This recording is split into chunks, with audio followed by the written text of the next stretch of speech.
저는 지난주에 이어서 오늘 호세아 말씀을 이어서 나누도록 하겠습니다. 우리는 계속해서 큐티를 통하여 호세아 말씀을 묵상하고 있습니다.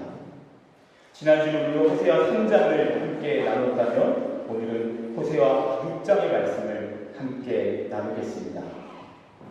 오늘 호세아 6장 1절의 말씀은 이스라엘의 아름다운 회개 고백으로 시작됩니다.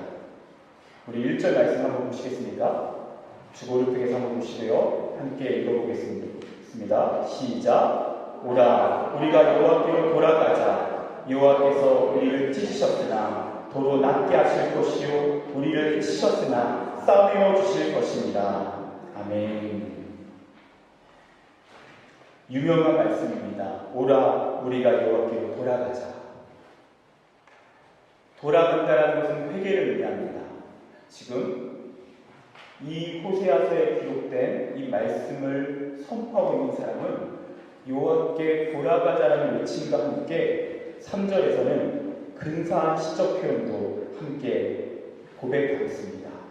그의 나타나심은 새벽빛같이 어김없나니 비와 같이 땅을 적시는 늦은 비와 같이 우리에게 임하시리라.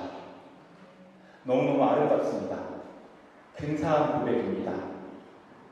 하나님께서 우리에게 나타나실 때 그것은 마치 새벽빛과 같고 어김없는 비와 같고 땅을 적시는 늦은 비와 같다라고 고백합니다. 여러분, 사실 이 본문은요, 이 해석에 대해서 한 두 가지 입장이 나뉘어집니다.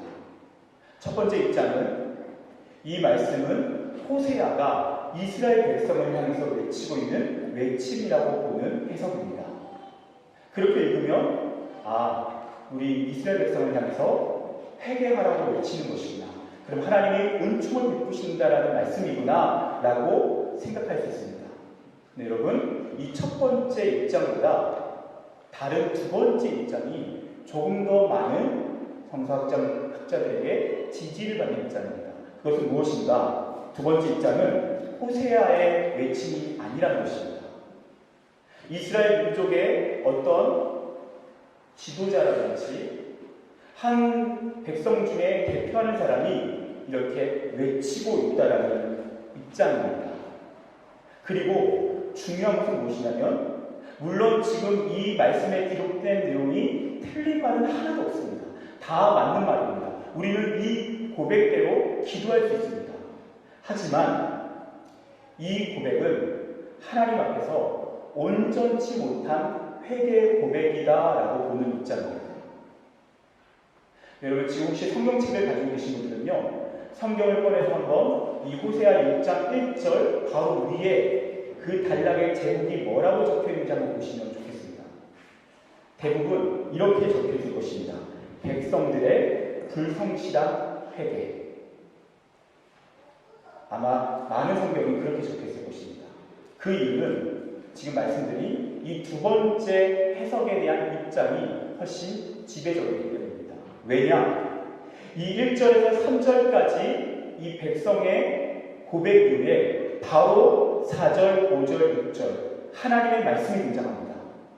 근데 4절을 보십시오. 하나님 이렇게 말씀하십니다. 에브라임아, 내가 내게 어떻게 하랴? 유다야, 내가 내게 어떻게 하랴? 너희의 인애가 아침 구름이나 쉬 없어지는 이슬 같도다. 그러므로 내가 선지자들로 그들을 치고 내 입의 말로 그들을 죽였노니 내 심판은 빛처럼 나오느니라. 여러분, 이해되십니까? 1절에서 3절까지는 회개에 대해서 나옵니다. 근데 4절, 5절에 하나님이 응답하시는데 그 회개를 거부하십니다. 그 회개를 받지 않으십니다. 그 이유는 1절에서 3절까지의 이 회개가 불성실한 회개, 온전치 못한 회개였기 때문입니다. 아마 이 회개는 틀린 말이 하나도 없습니다. 어떤 기도의 내용이 잘못되었기 때문이 아닙니다. 문제는 기도의 내용이 아니라 기도의 중심이 잘못되었기 때문입니다. 그들의 말이 잘못된 것이 아니라 삶이 잘못되었기 때문입니다. 겉과 속이 달랐기 때문입니다. 그들은 눈앞에서 심판을 외면하기 위해서 회개하는 척하고 아주 근사한 말로 회개를 외치고 있지만 그들의 내면에는 그저 형식적인 그런 언어의 기구로만 머물러 있기 때문입니다. 그래서 하나님은 그 기구를 갖지 않으십니다. 그들의 모습이 아침 구름이나 이슬처럼 잠깐 보이지만 금방 사라져버리는 그런 하나님을 향한 사랑이라고 말씀하십니다. 그렇기 때문에 나는 그것들을 거절한다 말씀하시면서 내 입의 말로 그들을 죽였고 내 심판은 빛처럼 나올 것이다라고 말씀하십니다. 실제로 학자들은 이 당시 이 호세아 6장의 배경이 되는 역사적인 상황이 아수르 제국에 의해서 이스라엘 민족이 침공당한 때라고 보고 있습니다. 그 당시 아수르 제국은 신흥 강국으로서 주변의 모든 패권을 사로잡고 있었습니다. 특별히 디글렛-빌레셋 3세라고 하는 이 아수르 제국의 전성기를 이끌었던 왕이 등장하여서 아수르를 그야말로 제국화시키고 있었던 그런 상황이었습니다. 지금 이들의 회개는 바로 그들의 침공에 의해서 그 고난 때문에 당장의 이 고난을 벗어나기 위한 방편이었던 것이지 진정한 회개가 아니었던 것입니다. 여러분, 유명한 희곡 중에 클로저라는 희곡이 있습니다. 이 희곡은 영국으로도 굉장히 많이 알려졌지만 나중에 또 영화로도 소개되었던 작품입니다. 이 내용은 인간이 말하는 사랑의 이중성, 그 사랑의 허울과 허물을 폭로하는 데 있습니다. 특별히 이 영화에 벤과 앨리스라고 하는 이 남녀가 등장합니다. 두 사람은 첫눈에 반해서 사랑에 빠지고 정말 누가 봐도 너무 근사한 사랑을 하는 것 같습니다. 그런데 시간이 흐르면서 댄이라고 하는 남자 주인공은 다른 여자에게 마음을 빼앗기게 되고 이 관계는 깨집니다. 그런데 이 남자 주인공 댄은 이후에 다시 앨리스를 찾아가서 그 마음을 붙잡습니다. 그리고 다시 사랑하게 됩니다. 그러던 중에 이 앨리스는 그렇게 함께하는 동안에 여전히 그 남자가 다른 여자에게 마음이 있음을 알게 됩니다. 그리고 다시 싸우게 됩니다. 그 싸우는 장면에서 이 남자친구는 밖으로 나가게 되고 나갔다가 다시 화해하기 위해서 앨리스에게 돌아갑니다. 그 여자친구의 집을 찾아갑니다. 그런데 그 집을 찾아가기 전에 건너편 방에 버려져 있는 장미꽃 한 송이를 보게 됩니다. 봤더니 멀쩡한 상태였기 때문에 그것을 들고 앨리스에게 찾아간 것입니다. 그리고 자기가 굉장히 특별하게 준비한 것처럼 로맨틱하게 그 장미꽃을 내밉니다. 그러면서 말합니다. 내가 미안해. 난 여전히 너를 사랑해. 그 장면에서 앨리스라고 하는 여자 주인공은 분노하며 이렇게 말합니다. 어디 있어? 보여줘. 사랑이 어디 있어? 볼 수도 만질 수도 느낄 수도 없어. 몇 마디 말은 들리지만 그렇게 쉬운 말들은 공허할 뿐이야. 뭐라고 말하든 이제 늦었어. 다 끝났어. 그만 가줘. 여러분, 이스라엘의 회개가 그러했다는 것입니다.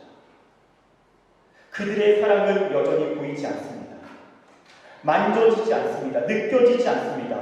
몇 마디 화려한 말들은 들리지만 그렇게 쉬운 말들은 공허할 뿐입니다. 여러분, 사랑은 보입니다. 사랑은 들리기도 하지만 들려진 그 사랑은 보이게 되어 있습니다. 느껴지게 되어 있습니다. 사랑은 상대방에게 표현될 수밖에 없습니다.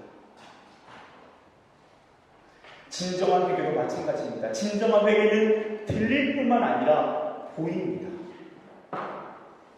하나님의 귓가에 그 회개의 기도가 들릴 뿐만 아니라 그 변화된 삶이 보이기 시작합니다. 그런데 이스라엘 백성의 회개는 보이지 않습니다.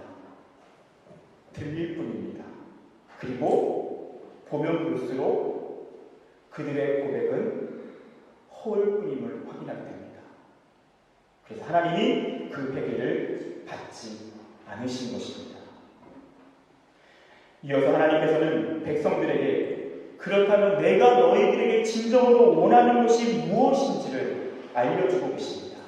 그 말씀이 바로 오늘 6절 말씀입니다. 여러분 6절 다 같이 가장 중요한 말씀인 이 말씀을 함께 읽어보도록 하겠습니다.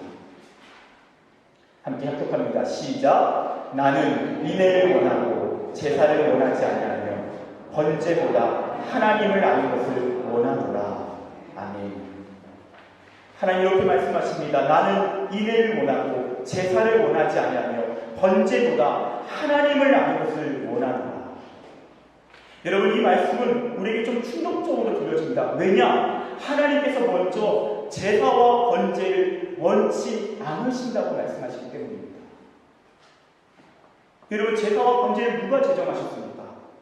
하나님께서 직접 이스라엘 백성들에게 제정해 주신 것입니다.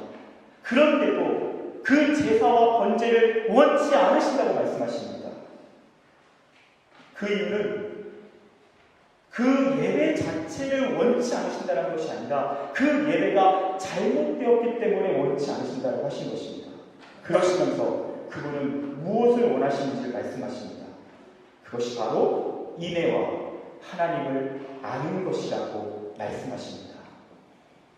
여러분 우리가 제일 오늘 주목해야 될 단어는 바로 인애와 하나님을 아는 것이라는 부분입니다. 먼저 인애라고 하는 단어는 히브리어로 헤세드라는 단어입니다. 여러분 구약에 많은 단어들이 등장하지만 가장 중요한 단어로 언급될 수 있는 단어가 바로 이 헤세드입니다. 여러분 헤세드는 성경에서 다양하게 번역됩니다. 어떤 본문에서는 사랑으로 번역되고요. 어떤 본문에서는 친절, 자비, 은혜, 인애, 인자 다양하게 번역됩니다. 그런데요, 이 헤세드의 가장 본질적인 의미는 무엇인가? 그것은 바로 언약에 기초한 변함없는 사랑이라는 의미입니다. 언약에 기초한 변함없는 사랑이라는 의미입니다. 이 헤세드라는 의미 안에서는 서로가 사랑 안에서 약속했다는 것입니다. 그래서 서로에게 충성을 다하고 서로에 대한 헌신을 다할 것을 약속했다는 것입니다. 쉽게 말해서 그냥 편하게 가볍게 만나는 연애가 아니라 진지하게 결혼을 통해서 언약한 관계라는 의미입니다. 그것이 헤세드입니다. 오늘 말씀에서는 하나님께서 그 헤세드를 원한다고 말씀하십니다. 그냥 가볍게 아침 안개처럼 아침 구름처럼 금방 사라져버린 사람이 아니라 변함없이 하나님과의 그 언약 안에서 변치 않는 사랑, 그 진지하고 신실한 사랑을 원하신다고 말씀하십니다. 여러분 우리가 먼저 기억해야 될 것은 우리가 지난주에 들었던 설교입니다. 그 설교에서 여러분 어떤 말씀을 나누는지 아십니까? 기억나시죠? 먼저 호세아가 사창가의 창녀로 팔려 넘어간 상황에서 그 창녀된 아내를 다시 찾기 위해서 그 아내를 만나기 위해 찾아갑니다. 그리고 그 아내를 돈을 지불하고 사서 다시 자신의 사랑하는 아내로 삼습니다. 여러분 그때 지불했던 비용이 은 30이라고 말씀드렸을 것입니다. 기억나십니까? 이 은 30이라고 하는 비용이 신약에서 똑같이 등장하는데 그때가 언제라고 말씀드렸죠? 가룟 유다가 예수님을 팔아넘길 때, 제사장들에게 팔아넘길 때 은 30을 받습니다. 고멜의 몸값과 예수님의 몸값이 동일하게 치릅니다. 그 의미는 예수님께서 자신의 몸을 지불하셔서 십자가에서 자신의 몸을 찢으시면서 우리를 향한 사랑의 모든 값을 지불하셨다는 의미라고 말씀드렸습니다. 기억하시죠? 그리고 여러분, 호세아라는 구약의 히브리어 이름이 헬라어로 번역되면 그 이름은 예수입니다. 구약의 호세아는 예수님에 대한 예표입니다. 고멜에 대한 사랑은 우리를 향한 예수 그리스도의 사랑의 예표입니다. 그 사랑이 증거된 자리가 바로 십자가입니다. 예수께서 우리를 십자가로 사랑하신 그 사랑이 바로 헤세드 사랑입니다. 우리를 향한 사랑을 끝까지 책임지겠다는 그 사랑. 나는 너의 하나님이 되고 너는 나의 백성이 되어라. 그렇다면 내가 끝까지 너와의 사랑을 지키겠다. 그리고 그 헤세드의 사랑을 보이셨습니다. 그 사랑이 십자가의 사랑인 줄 믿습니다. 하나님 먼저 우리를 사랑하셨습니다. 우리가 먼저 그분을 사랑한 것이 아닙니다. 그래서 우리가 요한일서 4장 10절 이렇게 나와 있습니다. 사랑은 여기 있으니 우리가 하나님을 사랑한 것이 아니요 하나님이 우리를 사랑하사 우리 죄를 속하기 위하여 화목제물로 그 아들을 보내셨습니다. 우리가 먼저 사랑한 적 없습니다. 그분이 먼저 우리를 사랑해 주셨습니다. 그 십자가로 대표되는 그 하나님의 변함없는 사랑, 그 사랑이 바로 헤세드입니다. 하나님 우리에게 헤세드로 응답하고 말씀하신 것입니다. 사랑은 사람을 원합니다. 헤세드의 사랑은 헤세드의 사랑을 기다립니다. 지금 주님께서는 그 사랑을 원한다라고 말씀하십니다. 그리고 또한 우리가 오늘 주목해서 봐야 될 단어는 하나님을 아는 것이라고 되어 있는 단어입니다. 아는 것. 이 지식으로 번역될 수 있는 단어는 다트라는 단어입니다. 이 다트라는 단어가 명사형인데 이 명사형이 동사가 되면 야다라는 단어입니다. 이 다트 야다라고 하는 단어도 성경에서 굉장히 자주 등장하는 단어입니다. 지식이라고 번역할 수 있고 알다라고 번역할 수 있습니다. 알다라고 번역되는 이 야다라고 하는 단어는요, 특별히 하나님께서 우리를 아신다라고 할 때 야다라고 번역됩니다. 근데 이 알다라고 하는 표현이 굉장히 특별합니다. 왜냐? 이 알다라는 의미는 그냥 머리로 안다라는 의미가 아닙니다. 가슴으로 안다라는 의미입니다. 그리고 체험으로 안다라는 의미입니다. 이 야다라는 단어는 또 어디에서 많이 쓰이는가? 부부관계에서 많이 사용됩니다. 예를 들어서 제가 아내 김선영을 잘 압니다 라고 말할 때 그 알다라는 의미는 어떤 의미죠? 그냥 이름을 알고 혈액형을 알고 고향을 알고 이 정도 수준이 아니죠? 제가 제 아내의 깊은 사정까지 안다는 의미입니다. 사랑하는 여러분, 하나님께서 저와 여러분을 아십니다. 친밀하게 아십니다. 우리의 모든 것을 아십니다. 우리의 과거, 현재, 우리의 상처, 눈물, 지난날의 모든 회의까지 다 아십니다.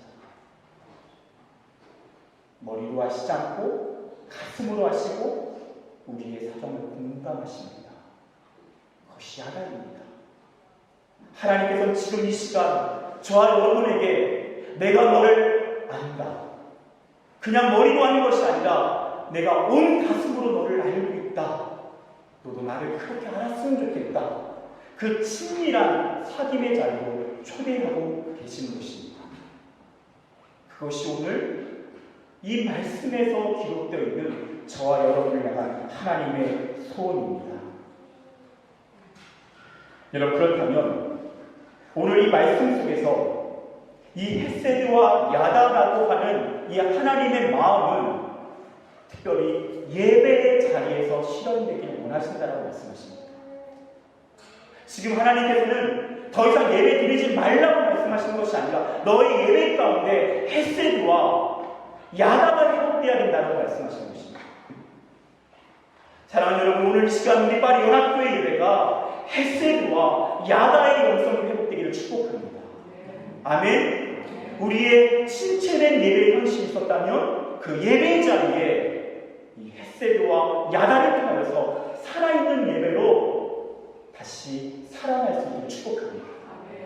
저는 오늘 이 시간에 특별히 이 헷세드와 야다가 살아있는 예배, 하나님이 그토록 꿈꾸시는 예배가 어떤 예배인지를 간단하게 한 3가지로 말씀드리려고 합니다. 첫 번째, 하나님께서 꿈꾸시는 이 헷세드와 야다가 살아있는 예배는 어떤 예배입니까?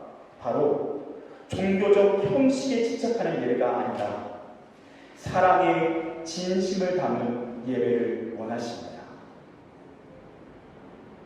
하나님께서 우리에게 형식을 물론 때로는 요구하시기도 하지만 형식은 본질이 아닙니다. 본질을 담는 그릇입니다. 여러분, 우리가 대표적으로 잘 알고 있는 사건이 있습니다. 여러분, 아벨과 가인이 함께 하나님을 예배했습니다. 근데 아벨의 예배만 받으시고 가인의 예배는 받지 않으셨습니다. 이런 왜죠?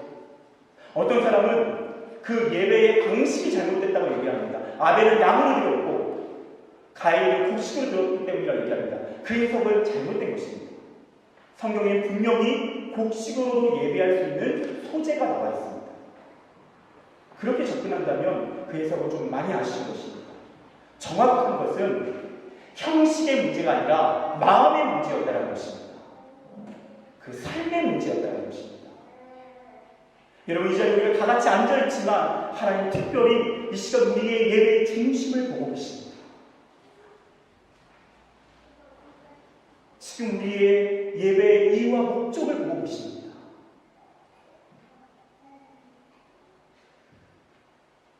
오늘 이 말씀에서 앞서 말씀드린 1절에서 3절에서는 이스라엘 백성들이 화려한 미사역으로 마음껏 그 하나님께 고백하면서 형식에 대한 문제 없이 예배를 드렸을 것입니다. 그들의 문제는 언어가 아니었습니다. 형식이 아니었습니다. 마음이었습니다. 여러분, 죄송합니다. 우리가 하나님을 향해서 온 마음으로 반응하지 않는다면 하나님 그 예배를 기억하지 않으시고 있습니다. 어떤 사람의 예배는 아벨의 예배가 되어 주님 기쁘게 흥량하실 것입니다. 근데 또 어떤 이들의 예배는 가인의 예배처럼 거절당할 것입니다.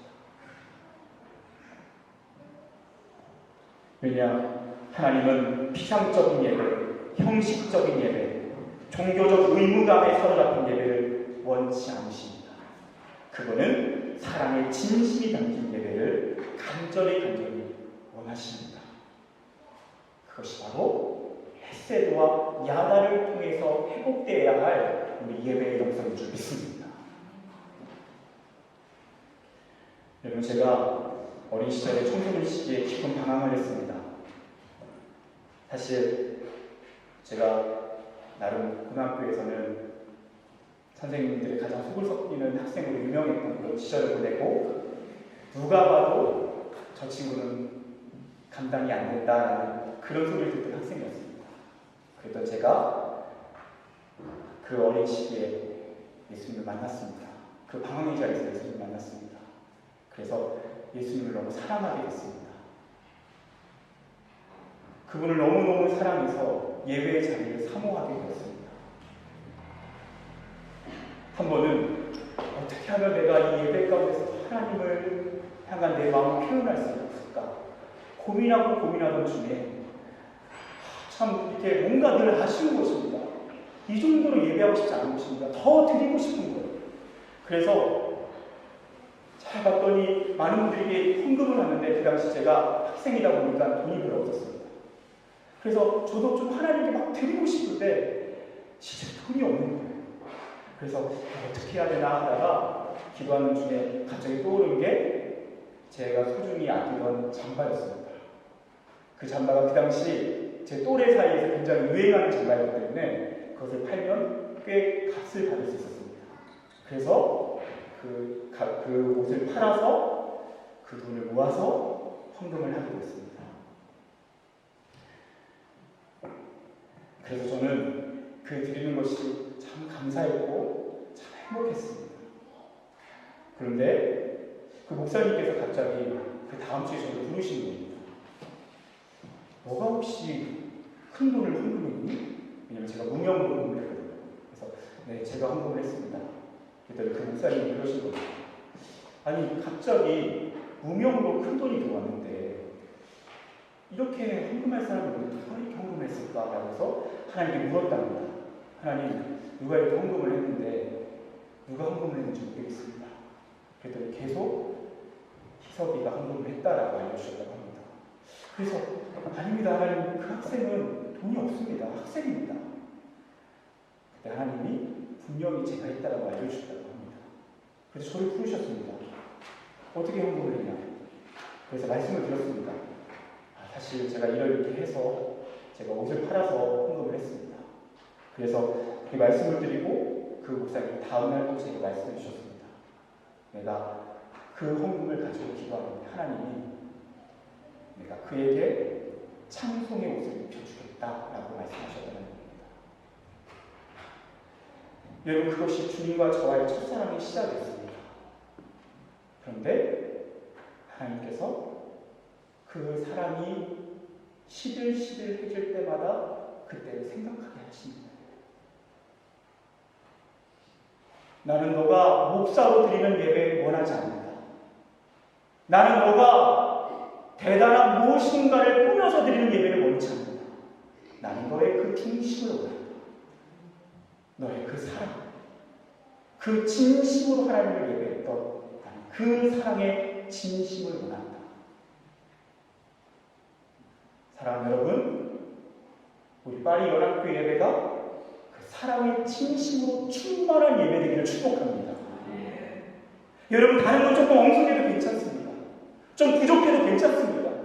심지어 되도록 그런 일은 없어야겠지만 대표 기도자가 대표 기도를 오늘 좀 까먹어도 괜찮습니다. 더 중요한 거는 우리의 중심입니다. 하나님은 지금 그 중심을 원하시는 것입니다. 여러분, 두 번째, 헤세드와 야다를 통한 예배는 어떤 예배입니까? 하나님 원하시는 예배는 이기적인 사랑이 아닌 변함없는 사랑을 드리는 예배를 원하십니다. 여러분, 오늘 이 말씀에서 기록된 이 이스라엘 백성의 회개는 하나님 앞에 받아들여지지 않았습니다. 왜냐? 그 회개가 온전치 않았기 때문입니다. 그 마음이 온전치 않았기 때문입니다. 그 회개는 기회주의자의 약삭빠른 기도였기 때문입니다. 아수르의 침공에 의해서 그 침공의 고난으로부터 벗어나기 위한 회개의 하늘 첫 연기였기 때문입니다. 하나님은 그 회개를 받지 않으신다라고 말씀하십니다. 왜냐? 그 회개는 하나님을 이용하기 위한 회개로밖에 느껴지지 않았기 때문입니다. 작가 존 파이어는 그의 저서에서 이런 말을 했습니다. 물건을 이용하고 사람을 사랑하라. 반대로 하지 마라. 물건을 이용하고 사람을 사랑하라. 반대로 하지 마라. 정말 맞는 말입니다. 오늘날 반대로 하는 일들이 있기 때문입니다. 물건을 사랑하고 사람을 이용합니다. 우리 그런 사람을 굉장히 거북하게 여깁니다. 여러분, 사람을 이용하면 안 됩니다. 더 중요한 것은 하나님을 이용하면 안 됩니다. 하나님을 이용하는 저와 여러분의 가장 그 안타까운 모습, 저를 포함해서 자주 등장하는 모습이 무엇입니까? 인생에 문제가 없을 때는 하나님은 나와 아무 상관이 없습니다. 근데 힘들 때, 고난이 찾아왔을 때, 어려울 때, 그때만 하나님을 찾습니다. 하나님 속지 않으십니다. 하나님은 우리의 예배를 그렇게 보시는 겁니다. 우리가 고난의 자리에서도 기쁠 때에도, 때로는 비가 올 때에도, 때로는 눈이 내릴 때에도 변함없이 하나님을 향한 사랑을 지키고 그 주님을 예배합니다. 여러분, 헤세드라고 하는 이 의미 안에는 변함없다, 신실하다라는 의미를 가집니다.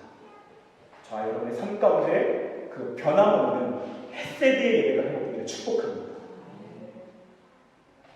이런 마지막 세 번째, 하나님께서 원하시는 예배는 어떤 예배입니까? 말이 아닌 삶으로 증명되는 참된 사랑의 예배를 원하십니다. 하나님은 말보다 삶을 보십니다. 여러분, 아까 말씀드렸던 영화 대사처럼, 그 희곡의 대본처럼 사랑은 보입니다.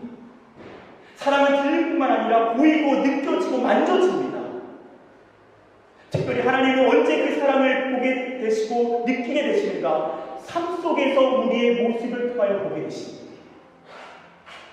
여러분, 예배라고 하는 단어는 이렇게 특별히 구별된 시간 안에 머무르지 않습니다. 성경에서 예배라고 하는 단어는 우리의 24시간 365일을 끌어안습니다. 그래서 로마서 12장 1절 이렇게 말씀합니다. 그러므로 형제들아, 내가 하나님의 모든 자비 하심으로 너희를 권하노니 너희 몸을, 여기서 몸이라고 하는 단어는 우리의 삶 전체를 이라는 의미를 포함합니다. 너희 몸을, 너의 삶 전체를 하나님이 기뻐하시는 거룩한 산제물로 드리라. 이는 너희가 드릴 영적 예배입니다. 하나님이 예배를 원하십니다. 하나님 우리의 사랑을 확인하실 때 이 예배당에 앉아있는 우리의 중심을 통해서도 확인하시지만 그 사랑이 삶 속에서 보이는가? 일상 속에 그 사랑이 녹아있는가? 하나님 그 사랑을 보십니다. 여러분, 종교개혁자 칼빈은 이런 말을 했습니다. 경건한 사람은 지옥이 없을지라도 하나님의 말씀에 순종한다. 왜냐하면 하나님의 마음을 아프게 하고 싶지 않기 때문이다. 여러분, 사랑하면 사랑하는 사람의 마음을 아프게 하고 싶지 않습니다. 우리가 죄를 짓지 않는 이유는 죄를 지으면 벌받기 때문이 아닙니다. 그것도 우리를 깨울 수 있는 하나의 이유가 될 수 있지만 우리가 죄를 짓지 않는 이유는 하나님을 사랑하기 때문입니다. 하나님의 마음을 아프게 해드리고 싶지 않기 때문입니다. 사랑하면 사랑하는 분의 입가에 미소가 보고 싶어집니다. 자연스럽게 사랑하는 사람이 싫어하는 모습을 점점 하고 싶어지지 않게 됩니다. 반대로 사랑하는 사람이 좋아하는 모습을 계속해서 더 하고 싶어지는 것입니다. 여러분, 그래서 제가 아는 한 분은 기도할 때 항상 이렇게 기도하는 분이 있습니다. 모든 기도 때마다 이 기도가 포함됩니다. 하나님 좋아하시는 것은 더 좋아지게 하시고 하나님 싫어하시는 것은 더 싫어지게 해주십시오. 그럼 이 기도가 어떤 의미입니까? 내가 하나님을 사랑합니다. 그래서 나의 삶 전체로 하나님을 사랑하고 싶습니다. 그 고백을 좀 있습니다. 여러분, 그래서 헤세드라고 하는 이 단어는 하나님께서 우리를 사랑하신다라고 할 때 쓰여지는 단어이기도 하고 또 우리가 하나님을 사랑하라고 할 때도 쓰여지는 단어입니다. 한 가지 더, 이 헤세드라는 단어는 우리 그리스도인들이 우리 주변 이웃들을 사랑해야 한다라고 할 때도 사용되는 단어가 헤세드입니다. 우리가 하나님께 받은 그 사랑을 통하여 이웃을 사랑하는 것, 그것이 예배인 줄 믿습니다. 그 예배는 분리되지 않습니다. 우리가 드려지는 이 구별된 예배와 우리 일상의 예배는 통일되어 있습니다. 이 예배가 살아나면 일상의 예배도 살아납니다. 아멘. 일상의 예배가 무너지면 모여드려지는 이 예배도 영향을 받습니다. 여러분, 우리가 어떻게 해야 될까요? 이 예배가 먼저 살아나야 될 줄 믿습니다. 이 예배 가운데 하나님의 헤세드가 살아날 때, 그 야단의 영성이 살아날 때 우리 일상 가운데 하나님을 향한 사랑과 그분의 뜻을 행하기 위한 그 예배 본질이 함께 회복되는 줄 믿습니다. 여러분, 이 예배를 그냥 보내시면 안 됩니다. 여러분, 이 예배를 누리셔야 합니다. 하나님의 은혜를 공급받아야 합니다. 헤세드를 공급받아야 합니다. 그래야 일상 속에서 너희 몸을 하나님이 기뻐하시는 거룩한 산 제사로 드리라. 이것이 너희가 드릴 영적 예배이라. 그 예배가 살아나는 줄 믿습니다. 여러분이 파리 연합교회 예배가 일상에서 지쳐있고 무기력했던 우리의 삶 가운데 활력을 되찾는 예배를 축복합니다. 이 예배에서 하나님의 헤세드가 살아나서 우리 일상 속에서 햇세대의 영성으로 예배할 수 있기를 바랍니다. 그것이 바로 예배 가운데 하나님이 하신 일들입니다. 이런 말씀을 정리합니다. 여러분, 하나님께서 저와 여러분을 먼저 햇세대로 사랑하셨습니다. 지금도 저와 여러분을 햇세대로 사랑하십니다. 그리고 그 사랑이 사랑을 원합니다. 햇세대의 사랑을 원합니다.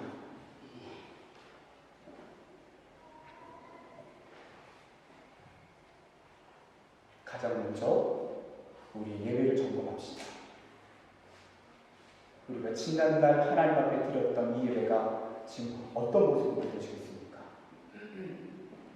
우리 안에 이 예배를 향한 갈망이 있습니까? 하나님에 대한 목마름. 마치 목마른 사슴이 신의 물을 찾아 헤매이듯, 하나님, 나는 오늘 예배 가운데서 하나님을 만날 수 없다면, 하나님의 임재를 누릴 수 없다면 나는 살 수가 없습니다. 목마른 사슴이 물을 마시지 못하면 지쳐 헤매다 쓰러지는 것처럼, 하나님은 예배 가운데 하나님의 임재를 누리지 못하면 나는 영적으로 고갈됩니다. 하나님, 내게 임재하여 주십시오. 나를 만나 주십시오. 나를 살려주십시오. 여러분 가운데 그 예배의 갈망이 살아나길 원합니다.